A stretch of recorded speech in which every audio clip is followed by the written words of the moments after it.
때는 2011년 7월 중국의 사회과학전선이라는 학술지에 왕리언롱이라는 연구원이 백제 유민의 묘지명 탁본을 분석한 논문 하나를 투고하게 됩니다. 이는 곧 동북아사학계에 큰 파장을 불러일으키게 되죠. 이 정체모를 백제 유민은 예군이라는 사람이었는데요. 그런데 더욱 놀라운 사실 하나가 추가로 밝혀지게 되죠. 이 예군 묘지명 속에 일본이라는 국호가 등장했다는 거예요. 때문에 최초 보고자였던 왕리언 연구원은 이를 근거로 670년에 왜곡이 일본으로 국호를 바꾸었다고 하는 그 구당서의 기록이 사실이었다고 주장하기 시작합니다. 이 예군이라는 사람이 678년에 사망해 묘비가 만들어지게 되거든요. 그러니 시기적으로 가까운 670년에 국호로 바꾸었다는 것이 신빙성이 있다는 것이죠. 기존 사학계에서는 구당서의 기록을 오기로 보고 있고 701년 다이어 율령을 통해서 일본이라는 국호가 정착했다고 보고 있었던 상황이죠. 그런데 예군 묘지명을 근거로 하면 678년으로 앞당길 수 있으니 아주 중요한 발견이 되었던 거죠. 국호 사용이라는 게 오래되면 오래될수록 국가의 정체성이 더 뚜렷해지니까 신나서 분석을 했을 겁니다. 이 일본 사학계는 우리보다 훨씬 빠르게 심포지엄을 열어서 토론을 하고 금성문을 번역하는데 앞장서서 열을 올리게 되죠. 그런데 의외의 주장을 하는 학자가 등장하기 시작합니다. 그들의 주장은 이렇습니다. 이 일본이라는 한자는 일본 열도를 가리킨 게 아니라 한반도의 백제를 가리키고 있는 것이다 라는 주장이 나오게 돼요. 그런데 문제는 이 주장을 확대 해석해서 우리나라 사람들에게 일본이라는 한자가 백제를 가리키는 또 다른 국호였다고 알려지게 되는 겁니다. 이는 당연히 민족적 우월감에 도취된 사람들을 겨냥해서 만들어진 가짜 뉴스였죠. 마치 일본 학자 스스로가 일본은 백제를 말하는 것이다 라고 인정한 것처럼 포장하며 그의 주장을 교묘하게 왜곡하고 있었죠. 그래서 이 내용을 여러분들께 한번 소개해드릴까 합니다. 예군 묘지명에는 한 행에 30자씩 총 30행 884자의 장문으로 이루어져 있는데요. 하지만 대중들에게는 이 일본이라는 문제의 한자가 들어간 한 문장만, 많게는 두세 문장 정도만 소개하고 있어 문제가 될 수 있습니다. 이는 전형적으로 보고 싶은 것만 보여줘서 오해를 만드는 좋지 않은 사례가 될 수 있으니 우리는 조금 지루하더라도 몇 문장을 좀 더 보면서 문제가 되고 있는 이 일본이라는 명칭을 한번 분석해 보도록 하죠. 이 예군 묘지명의 구성을 대략 말씀드리면 명가의 난을 피해서 백제로 이주한 예시 가문 선조의 행적을 말하는 단락으로 시작해서 예군의 생애를 말하고 그의 인품을 칭송하는 글귀에 이어 죽음과 장례를 보다 자세하게 묘사하고 있어요. 이 중 예군의 생애를 말하는 단락에서 이 문제의 일본이라는 한자가 등장하게 되는데요. 원문을 같이 한번 볼게요. 지난 현경 5년 관군이 본본을 평정하던 날에, 여기서 현경 5년은 660년을 의미하고 관군은 당나라군을 의미합니다. 당시 660년에 당나라군에게 평정당했다고 표현될 수 있는 나라는 백제밖에 없죠. 그러니 본본이라는 건 백제를 말하는 것이죠. 조짐을 보고 변화를 알아 검을 잡고 기이할 곳을 알았으니, 여기서 학자들마다 검을 지니고 갔다 혹은 검을 쓰지 않고 그 자리에 두고 갔다는 등의 사소한 견해 차이를 보이고 있지만 어찌되었던 예군이 당나라로 기이했다는 게 중요한 포인트죠. 그 행동은 유여가 융에서 나온 것과 유사했고 김일제가 한으로 들어온 것과 같았다. 유여는 쇠용에서 진나라로 기이한 인물이고 김일제는 흉노 휴장왕의 태자로 태어나서 적국이었던 한나라의 기이한 인물입니다. 이는 예군의 기이를 위하려는 목적으로 수식한 문장이라고 생각하면 돼요. 성상께서 기뻐 찬탄하며 영화로운 반열로 발탁하니 우무이 산천부 절충도위를 제수했다. 당나라 황제가 기이한 예군에게 우무이에 속하는 산천부 절충도위직을 내렸다는 겁니다. 절충도위는 대략 1000명 정도의 병사를 거느릴 수 있는 지휘관이에요. 그리고 다음 문장에서 문제가 되고 있는 이 일본이라는 한자가 등장합니다. 이때 일본의 남은 무리가 부상에 의거하여 징벌을 피해 달아났다. 풍곡에 살아남은 백성들이 반도에 의지하여 견고하게 지켰다. 자, 여기서 말하는 일본이 최초 보고자 왕리언롱이 주장하는 그 일본 열도의 일본을 말하는 걸까요? 아니면 우리나라 사학계와 일본 사학계 몇몇이 주장하는 백제를 말하고 있는 걸까요? 다같이 한번 생각을 해보죠. 일본의 남은 무리라는 건 본래의 무리가 따로 있고 거기서 떨어져 나온 집단을 의미하는 말이죠. 그렇다면 이 일본이라고 불리는 세력이 어떠한 사건으로 인해서 무리가 갈라졌다고 생각하면 되는데, 처음 문장부터 다시 읽어보죠. 660년 당나라군이 백제를 평정하던 날에 라고 하죠. 그리고 그 뒤에 문장을 보면 백제인이었던 예군이 당에 기이를 했고 당 황제가 이를 기특하게 여겨서 벼슬까지 내려줬단 말이에요. 그러고 난 뒤 이때라는 표현을 쓰면서 일본의 남은 무리가 부상으로 달아났다고 말하고 있어요. 그렇다면 우리는 이 일본이라는 남은 무리의 형성과 예군이 받은 벼슬이 서로 인과관계가 있다는 것을 알 수 있어요. 예군은 분명 그 벼슬 가치에 비견될 만큼의 공을 세웠고 그 공이라는 게 이 일본이라는 무리를 갈라놓게 된 원인이었던 거죠. 하지만 예군 묘지명에서는 그러한 내용들만 쏙 빠져 있는데요. 그래서 좀 다른 사료를 가져왔어요. 구당서 열전 소정방전인데요. 참고로 소정방은 웅징성에서 의장의 항복을 받아낸 당나라 장수입니다. 그 대장 예식이 또한 의자를 거느리고 와서 항복하였으며 태자용과 나머지 여러 성주가 모두 함께 보내졌다 라는 기사가 있는데, 보내졌다는 거는 당나라 조정에 보내졌다는 것이고, 대장 예식이 의자를 거느렸다, 예식, 예군, 성씨가 같죠? 그러면 같은 사람이라고 보면 될까요? 그럴 필요까진 없습니다. 예군 묘지명 탁본이 발견되기 4년 전인 2007년에 백제유민 예식진의 묘지명 탁본 또한 발견되었어요. 그 탁본 내용에는 이 예식진이라는 인물 또한 당나라 조정의 기이한 인물로 알려져 있고, 자위위 대장군이라는 굉장히 높은 관직을 받고 살았던 인물로 묘사하고 있죠. 예군과 마찬가지로 단순하게 투항했다고 해서 주는 관직은 아닙니다. 자위위 대장군은 수도방위의 책임을 지는 관직이거든요. 수도에는 당연히 당나라 황제가 거주하고 있으니 비교적 꽤 높은 관직이라고 볼 수 있겠죠. 그리고 이름 또한 비슷합니다. 예식,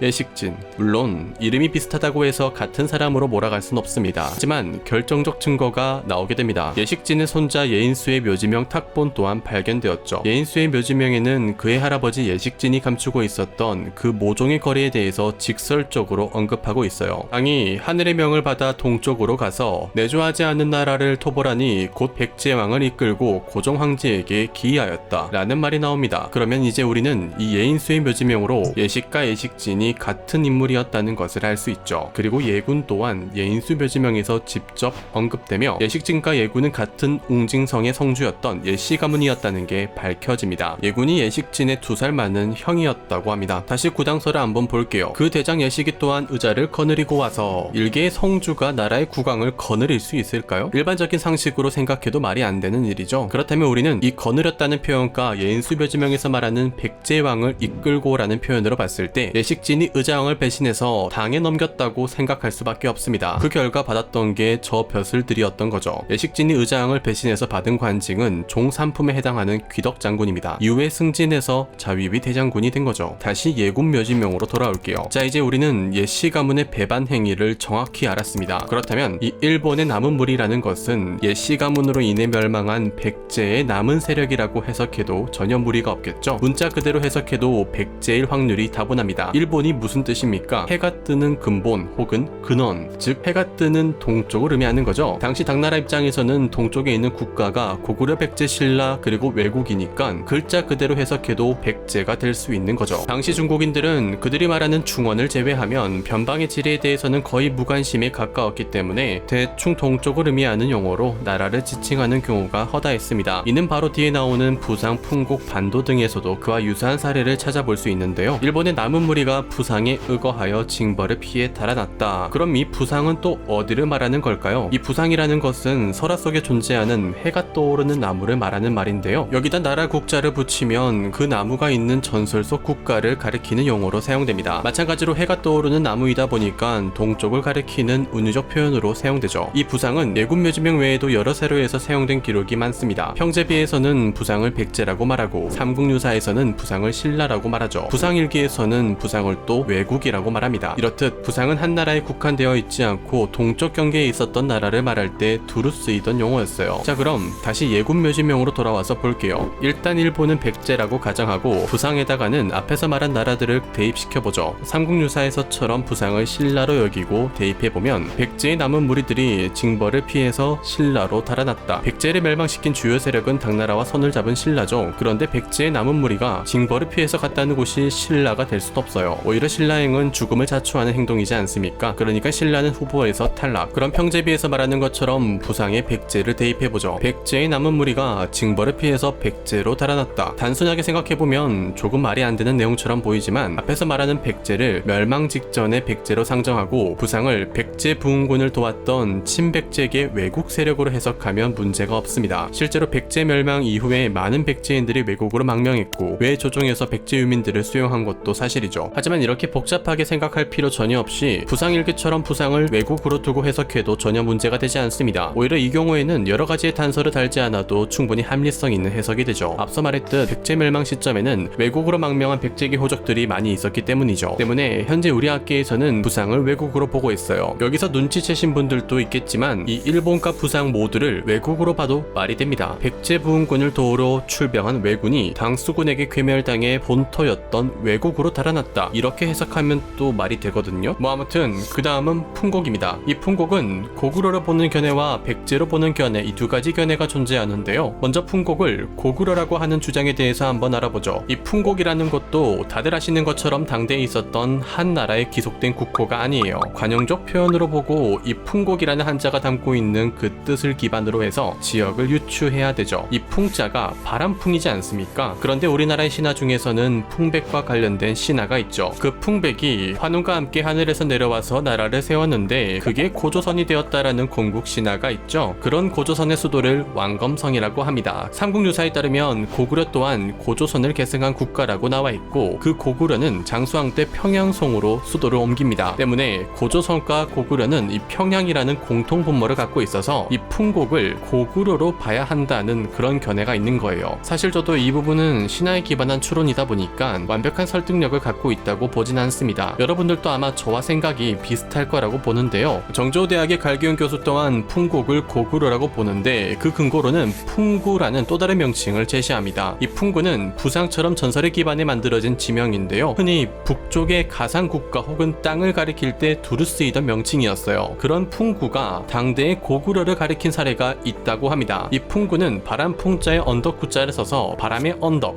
이런 뜻을 갖고 있고 풍곡 또한 바람풍자의 골곡자를 써서 바람의 골짜기 이란 뜻을 갖고 있죠. 때문에 이 두 단어가 갖고 있는 그 뜻이 유사해서 풍곡 또한 풍구처럼 고구려로 봐야 한다는 견해가 있는 거죠. 하지만 풍곡을 백제로 보는 쪽에서는 이를 단호하게 부정합니다. 풍곡 유맹이라는 뜻은 풍곡이라는 세력의 살아남은 백성들이라는 뜻인데요. 풍곡을 고구려라고 본다면 고구려에서 살아남은 백성들이라는 뜻이 되겠죠. 한참 백제 멸망에 관해서 말하고 있는데 갑자기 고구려 백성들이 나오는 건 좀 생뚱맞다는 거예요. 그리고 고구려 멸망은 668년으로 660년에 멸망한 백제와 그 시기가 맞지 않다는 게 주요 논지입니다. 왜냐하면 뒤에 따르는 문장들에서 이 예군이라는 사람이 외국 사신으로 파견 가서 세운 공에 대해서 말하는 구절이 나오는데요. 이때가 664년 혹은 665년입니다. 이 내용은 일본 서기에서 교차 검증이 돼요. 그러니 앞에서 말하고 있는 사건들은 적어도 665년 전에 일어난 일에 대해서 언급하고 있다는 것이 반박 근거가 됩니다. 때문에 풍곡은 고구려가 아닌 백제로 봐야 한다는 견해가 있는 것이죠. 물론 이것 또한 반론의 여지는 있습니다. 백제 멸망 당시 고구려에게 지원을 요청한 지수신과 기실복신의 예를 들면서 풍곡 유맹을 고구려에게 지원을 요청한 세력을 말했거나 후에 고구려의 망명한 세력을 말한 것이다 라고 하면 이 또한 말이 돼버리죠. 그리고 이 묘지명에는 665년까지 일만 서술하고 있는 게 아닙니다. 예군 묘지명에서 직접적으로 시기를 언급하고 있는 것은 현경 5년과 하명 3년이 있는데요. 현경 5년은 660년을 말하고 하명 3년은 672년을 말해요. 이 문제가 되고 있는 일본 부상 풍곡 반도 등이 나오는 문단이 하필이면 이 사이에 들어가 있거든요. 그러니